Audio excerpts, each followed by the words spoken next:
When you got two choices, what colors would they be?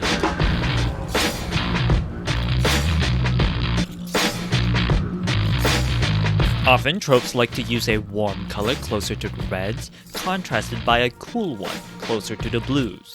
But what if you had three choices? Okay, here we go. Color is math. So some of the earliest records of color theory marked the primary colors to be red, blue, yellow, and black. Well, black was later disputed because you could add a bunch of colors together to make it, leaving just red, blue, and yellow. Thus, we got the color wheel, where the primary colors are added together to make secondary colors. Then the secondary colors are added to a primary color to make tertiary colors. We've already used the color wheel in this very video, where the terms warm and cool colors can be seen on the color wheel by splitting the wheel in half. In fact, we can make direct pairs like red and green, or blue and orange, as these pairs are called complementary because they sit directly across from each other on the color wheel. So when a trio is being painted, an evenly spaced triangle can be drawn on the color wheel. This can lead to a triplet of primary colors, red, yellow, blue, or a triplet of secondary colors, green, orange, purple. This even spacing is called a triadic color scheme, where the colors are supposed to be as distinct from each other as possible. The color wheel was a mathematically satisfying way to determine color palettes. However, what if the color wheel wasn't painting the whole picture? Color is chemistry. If these primary colors can be used to make other colors, then printers would just need those primary colors to recreate the others, right? However, by the 19th century, dyes would be chemically synthesized to make different pigments. For example, both of these images are called ultramarine, where the first came from naturally formed lapis lazuli, while the other was synthesized. The pigments are chemically the same, but the synthesized one has more uniform particles, scattering light more evenly. Eventually, the ink colors that became popularized would be cyan, magenta, and yellow, along with black ink, also called the key, because it's better to just use black rather than spending all the other ink to make black. But this CMYK model wasn't popular due to any cynical business decision, as these new colors ended up covering up the other colors much better than what red, blue, and yellow could. That's because color is physics. Color is basically light that is traveling at a certain wavelength. As long as they're in the visible range, shorter ones look more violet, while longer ones look more red. When you see color from a printed sheet of paper or a painting, light, which usually has all sorts of wavelengths, hits the painting, and the dyes of the painting absorbs all other wavelengths of light except for certain kinds of wavelengths, which are reflected off and makes us see a certain color. This is called the subtractive model, because the more color you mix in, the darker the color becomes, until you absorb all light and end up with black. This was how color was perceived for centuries, thus the similar red, blue, and yellow paints were considered primaries for so long.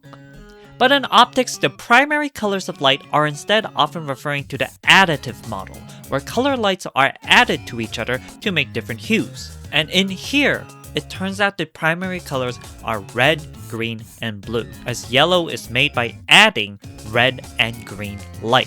Again, this is the additive model because if you add all these colors together, instead of getting no light being reflected back, you get all light being shown at you, making white. This is how computer screens work, where they emit light at you instead of reflecting off a specific light. This is why we can see red, green, and blue used as a trope and see green be distinguished from blue from time to time. Now, I've been making my own independent creature collector for a while, where the creatures and skills are based off of various STEM topics. And why not have my starters follow this more scientific definition of primary colors, red, green, and blue? Well, comparisons with other franchises are nigh impossible to avoid in this day of age, especially when the largest franchise in the world exists in the same genre. Whilst I have my own reasons to keep this RGB color scheme, and how I don't believe anyone can own such a palette, I can't help but notice how other recent creature collectors have mostly avoided this layout, and those that haven't have had some immediate comparisons. So, what did other creature collectors do? I mean, there are different colors to choose, like the triadic schemes of the color wheel, with Beastie Ball choosing the red, blue, and yellow color wheel primaries, while Temtem using green, orange, purple color wheel secondary colors. Moonstone Island starters actually use 3 adjacent colors on the color wheel, which is called an analogous color scheme. But I personally prefer to reference more scientific interpretations of color rather than the color wheel for my STEM-based creature collector stemma. So what about cyan, magenta, and yellow? Well, it's kinda similar to blue, red, and yellow of the color wheel, so what if there was a different number of starters instead? Cassette Beasts had 2 starters, being sweet or spooky. Duos are much more flexible, where 2 distinct concepts can be juxtaposed to offer some creative pairings. For a while, I considered having just Patink and Sluggin represent physical and biological sciences, but I can't help but notice how red and green might not be the best pairing for more common forms of colorblindness. So instead of fewer choices, what if we go higher? Lumentail, which comes out this May, has 5 starters. Monster Patch has 6, where you choose 2, and Aethermancer has 4. There aren't a lot of tropes associated with 4, but the few there are quite related to each other. The 4 humors, 4 temperaments, the 4 seasons, the 4 elements. Water, earth, fire, air. These are the 4 classical elements recognized in multiple cultures, and Aethermancer starters are no different, as their whole combat system also references these classical elements. Now for the colors, well, instead of arguing whether the third color should be yellow or green, 4 options allows you to have both. So hooray! The 4th color is yellow. Red, blue, green, yellow. Red, blue, green, yellow. Red, blue, green, yellow. However, that's not what I ended up doing. I was withholding some information earlier in this video, as there was a reason why printers use CMYK. There was a reason why the primary colors of light are called red, green, and blue. It's because at the end of the day, color is biology. The 3 primary colors of light are due to the 3 kinds of cone cells most people have. These different kinds of cone cells would peak their detection at either a red, green, or blue wavelength. They could detect other colors around them like violet, but not as much. Now, this applied to most humans, but not all. Color blindness is when any of these cone cells are partially or collectively aren't working, or when some part along the neural pathway the cone cell's color report is tampered with. The most common color blindness, red and green, is caused when either the long or medium cone cells are deficient.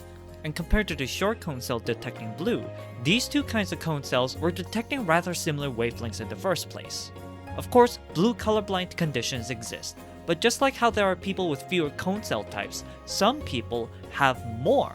There's a documented case of Tetrachromacy where a woman had 4 types of cone cells. And this 4th cone cell type would be between red and green, so it's like yellow again. This did allow her to see a wider range of colors than other humans, but also made her more sensitive to specific lights. But regardless, this recognition of how color is truly only in the eye of the beholder made me consider other examples of tetrachromacy. Apparently having 4 kinds of cone cells are often the norm for fish, reptiles, and birds, where the 4th color is what we call ultraviolet. There's my answer. My 4th color will be ultraviolet. Okay, that just looks gray. Why not take some creative liberties and make him purple?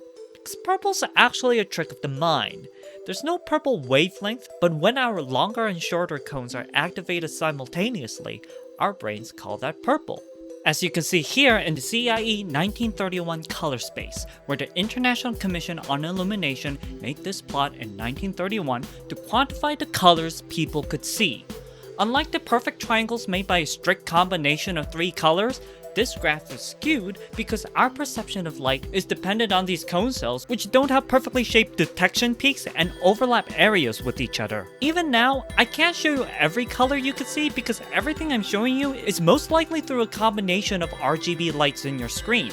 I'll have links in the description if you want to learn more about color spaces and gamuts, but with this in mind, I think I'm ready to show off my 4th starter.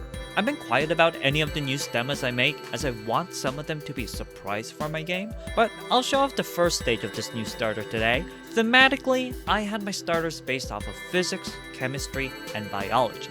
But for my 4th, I wanted to do some math. So here is Sir Crab, a pure Metalla stemma, and trust me, Metalla is a more balanced type in stemma, and their whole deal is about showing off circles. So what would a circle crab grow up into? Leave your guesses below. I do already have the whole line drawn out, but again, I'll keep him hush as I go back on the grind to code for stemma. If you liked the video, follow the channel, as I've been focusing more on this main project of mine this year. Thank you to my Patreon supporters for your direct support, but you could always help for free by liking and sharing the video. Thank you for watching, and I hope to see you around.